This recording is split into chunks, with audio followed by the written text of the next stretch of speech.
ಸಿಎಂಗೆ big relief. ತನಿಖಾ ಸಂಸ್ಥೆ ಸ್ವತಂತ್ರ ಪ್ರಶ್ನಿಸುವಂತಿಲ್ಲ. ಯತೀಂದ್ರ ಮುಡಾ ತೀರ್ಪಿನ ಬಗ್ಗೆ ಪ್ರತಿಕ್ರಿಯಿಸಿದ ಯತೀಂದ್ರ ಸಿದ್ದರಾಮಯ್ಯ.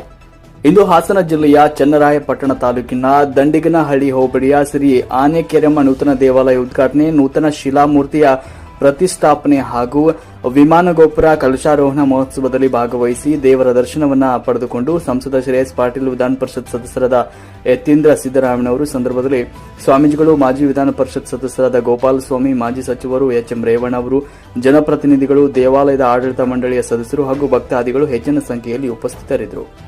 ಹೈಕೋರ್ಟ್ ಆದೇಶದಲ್ಲಿ ಹೇಳಿದೆ ಯಾತಕ್ಕೆ ಸಿಬಿಐ ಕೊಡೋದನ್ನು ನಿರಾಕರಿಸಿದೆ ಅಂತೇಳಿ. ಲೋಕಾಯುಕ್ತ ಸಂಸ್ಥೆ ಸ್ವತಂತ್ರವಾಗಿದೆ. ತನಿಖಾ ಸಂಸ್ಥೆಗಳ ಮೇಲೆ ಆ ರೀತಿ ನಾವು ಅನುಮಾನ ವ್ಯಕ್ತಪಡಿಸೋಕೆ ಹೋದರೆ ಸಿಬಿಐ ಮೇಲೆ ಕೂಡ ವ್ಯಕ್ತಪಡಿಸಬೇಕು. ರಾಜಕೀಯ ಉದ್ದೇಶದಿಂದ ಕೇಂದ್ರ ಸರ್ಕಾರದವರು ಕೂಡ ನಮ್ಮ ವಿರುದ್ಧ ಬರೋಂಗೆ ಮಾಡೋದು. ನಾವು ತನಿಖಾ ಸಂಸ್ಥೆಗಳ ಮೇಲೆ ಆ ರೀತಿ ಅವ್ರ ಸ್ವಾತಂತ್ರ್ಯನ ಪ್ರಶ್ನಿಸುವಾಗಲ್ಲ. ಎಲ್ಲರೂ ಕೂಡ ಅವ್ರದ್ದು ಸ್ವಾತಂತ್ರ್ಯದಿಂದನೇ ಅವರು ಕೆಲಸ ಮಾಡ್ತಾರೆ.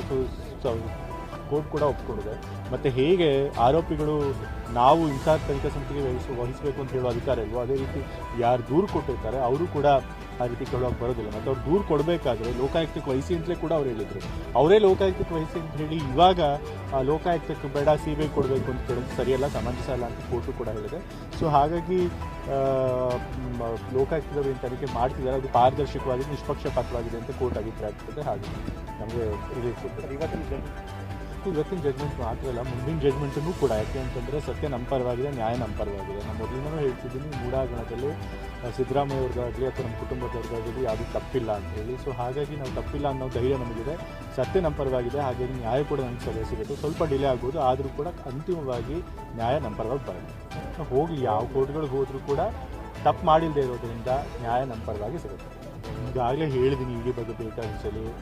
ಇಡಿಗೆ ಹೇಗೆ ಅದು ಕೇಂದ್ರ ಸರ್ಕಾರದ ಒಂದು ಒತ್ತಡದಲ್ಲಿ ಕೆಲಸ ಮಾಡಿದೆ ಅಂತ ಎಲ್ರಿಗೂ ಗೊತ್ತು. ಬರೀ ಕರ್ನಾಟಕ ರಾಜ್ಯದಲ್ಲಿ ಮಾತ್ರ ಅಲ್ಲ, ಎಲ್ಲ ರಾಜ್ಯಗಳಲ್ಲೂ ಕೂಡ ಇಡಿಯನ್ನು ಒಂದು ಅಸ್ತ್ರವಾಗಿ ಬಳಸ್ಕೊಂಡು ರಾಜಕೀಯ ಎದುರುಗಳನ್ನು ತುಳಿಯುವಂಥ ಪ್ರಯತ್ನ ಕೇಂದ್ರ ಸರ್ಕಾರ ಮಾಡ್ತಿದೆ, ಬಿಜೆಪಿ ಸರ್ಕಾರ ಮಾಡ್ತಿದೆ.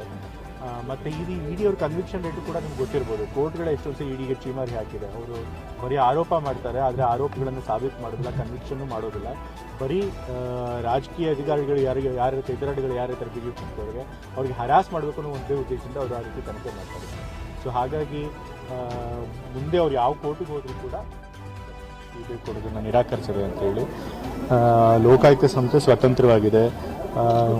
ತನಿಖಾ ಸಂಸ್ಥೆಗಳ ಮೇಲೆ ಆ ರೀತಿ ನಾವು ಅನುಮಾನ ವ್ಯಕ್ತಪಡಿಸೋಕೆ ಹೋದರೆ ಸಿಬಿಐ ಮೇಲೆ ಕೂಡ ವ್ಯಕ್ತಪಡಿಸಬೇಕು. ರಾಜಕೀಯ ಉದ್ದೇಶದಿಂದ ಕೇಂದ್ರ ಸರ್ಕಾರದವರು ಕೂಡ ನಮ್ಮ ವಿರುದ್ಧ ಬರೋಂಗೆ ಮಾಡಬೇಕು. ಹಾಗಾಗಿ ತನಿಖಾ ಸಂಸ್ಥೆಗಳ ಮೇಲೆ ಆ ರೀತಿ ಅವ್ರ ಸ್ವಾತಂತ್ರ್ಯನ ಪ್ರಶ್ನಿಸುವ